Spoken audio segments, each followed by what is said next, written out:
going on, guys? It has been 2 months since these piglets here behind me have been born. Thought I'd share a quick update with you today.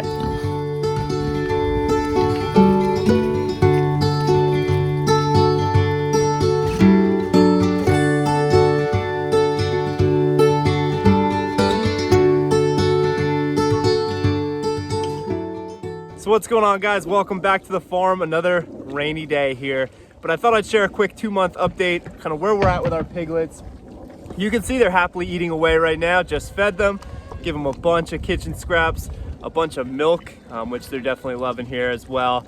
And it has been 2 months, so they're almost weaned off of the sow here. They're almost weaned off their mother.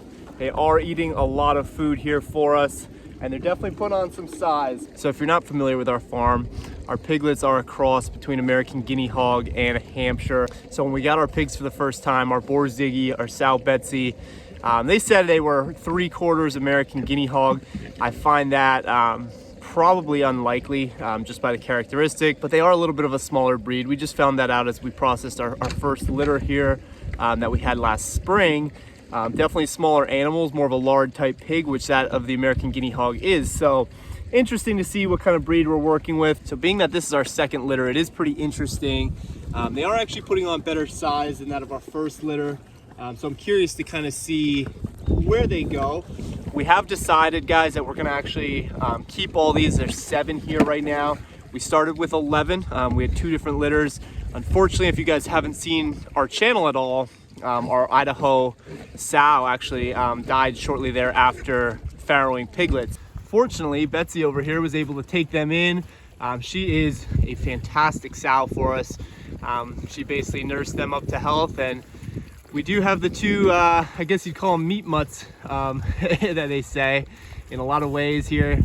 So it's an Idaho pasture pig mix, which if you guys aren't familiar with them, there are a couple breeds already. What is it? Duroc, Berkshire, and Cooney, I believe. I'll have to fact check myself there. But there's 2 here, and I'm pretty sure I can pinpoint them.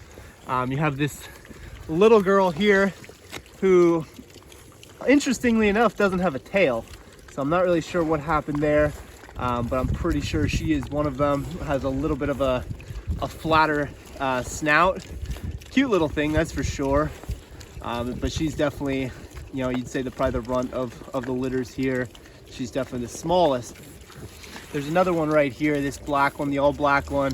Again, kind of that flat face, similar to what a Cooney and your Idahos look like. So it's gonna be really interesting to see kind of what happens with those 2 as a different kind of breed, a different cross.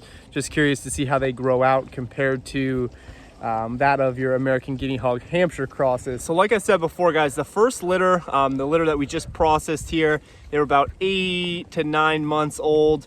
Little bit of a smaller pig as in terms of hang weight. I will say the meat's fantastic. I mean, we just made sausage yesterday. If you guys caught that one, the meat is phenomenal. As a lard pig, you're gonna get a lot more fat. I personally, that's my preference. I like to keep the fat on there. So we made some fatty sausage up. Really, really good flavor there. So in terms of flavor, in terms of quality of meat, I mean, we're really happy with the product we pulled out of here. Now, if you were trying to sell these pigs in order to get the appropriate feed conversion and grow them out as quickly as possible, I mean, that's the name of the game. When you're selling pigs, these probably wouldn't be the best bet. But in terms of, you know, homesteading a small farm, just a kind of a unique animal, definitely really like what we're at here as Zig's kind of coming in. The plan here is going to be to raise these out. We have 7, so we'll do the same kind of thing we did this year. I'm going to change up the plans a little bit. I'm going to grow these out longer, being that they were born in November, and they're already about 2 months old here, end of January. We can raise them out into, you know, late fall when it cools down here in Pennsylvania. Probably looking at end of October, November. So they're gonna be almost a year old at the point. So being that we're gonna let them grow out an extra 2-3 months, I think we're gonna get a really nice sized pig. You always run the risk of putting on additional fat as you grow them out longer like that.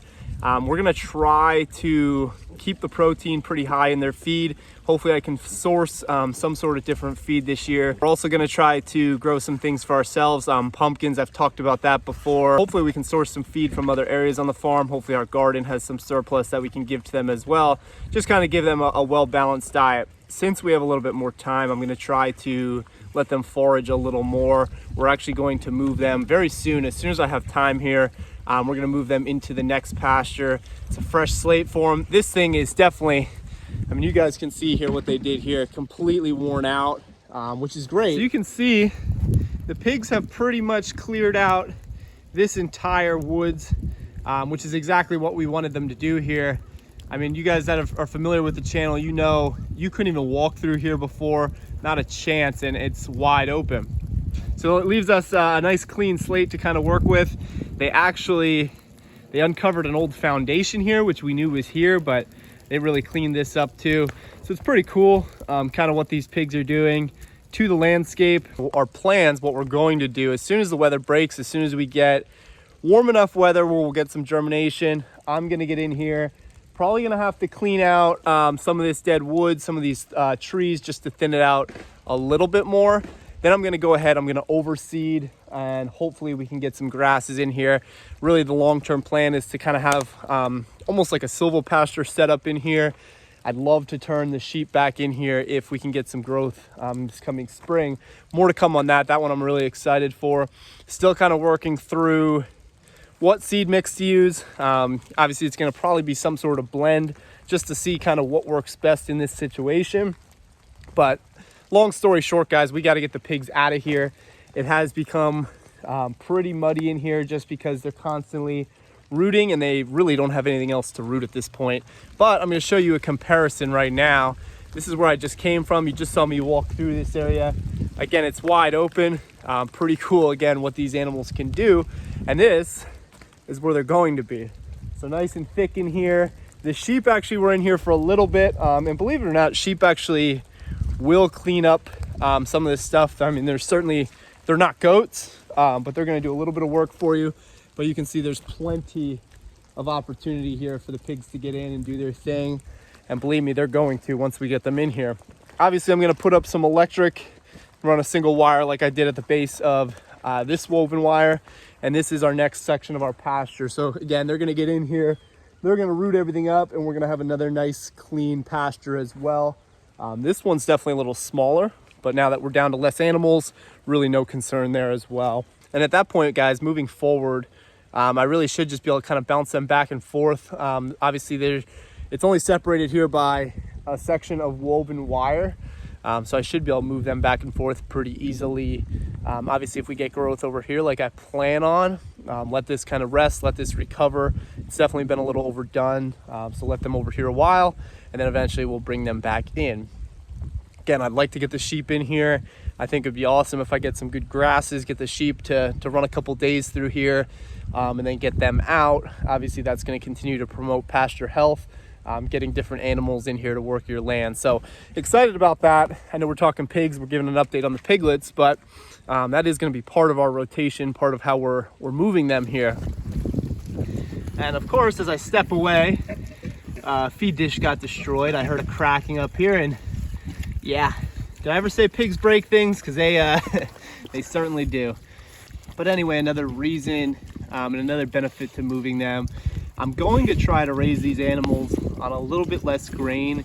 Again, obviously, as we have more time, I don't think I need to go as crazy with the feed. We're not trying to grow these out commercially. We're not trying to send these to market or anything like that. So a little bit of an experiment, trying to raise them on less grain, more natural forage. We'll see what that does to the end result. We're actually going to move 2 of these piglets over to my dad's property.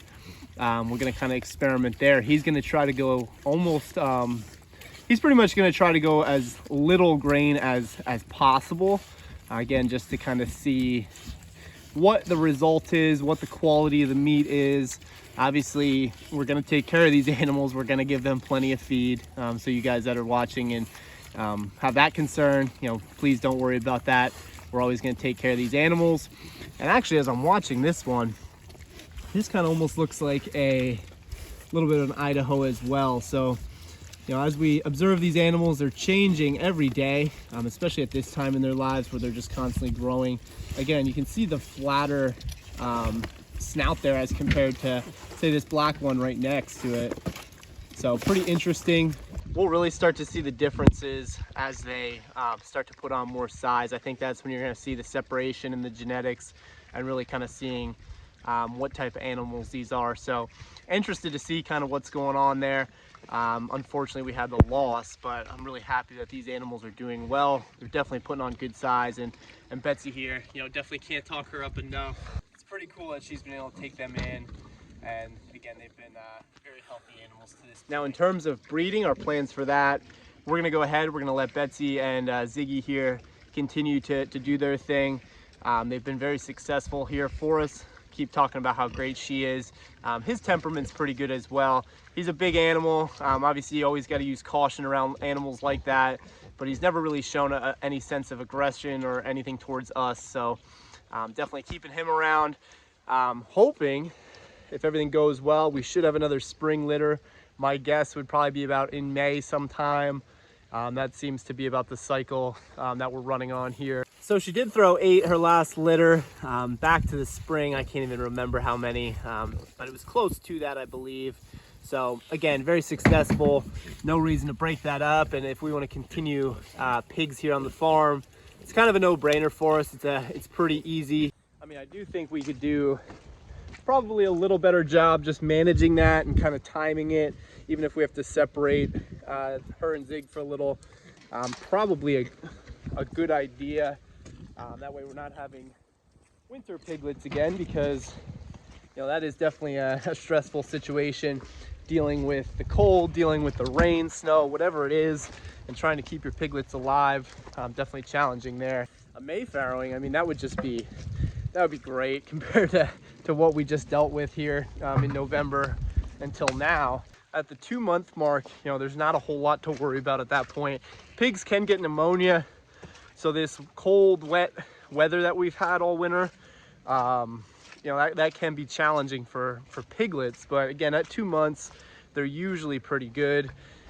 If we have them in May, it's gonna seem like a cakewalk. So looking forward to that, looking forward to just letting the pigs kind of naturally do their thing. It is muddy in here, my God. But yeah, that's where we're at. So again, hopefully another litter comes spring. We'll keep them pretty much indefinitely at this point. The litter in spring, if we're gonna raise out these 7, I'm probably just gonna look to offload them, probably look to sell them, make a couple bucks there. But that's where we're at with our piglets. And then we'll see kind of what happens as we grow these out later on in the year. So that's it, guys. 2 months in, we finally got a plan in place. The animals are healthy. Kind of puts my mind at ease a little to know kind of what we're gonna do this year with the pigs. Again, we're gonna move them into this pasture here. They're gonna clean this up for us, and we will keep you guys updated. So if you like what we're doing, guys, as always, give us a thumbs up, like this video. You can support our channel by hitting that subscribe button. We really appreciate it. You can also support the forms of clicking the links below. I'm gonna list a bunch of items we use here almost daily on the farm. You can also click the Tractor Supply affiliate link. Pretty much anything farm related you need, go through there. It'll help us along the way. So thanks for watching, guys. Enjoy the rest of your day. Take care.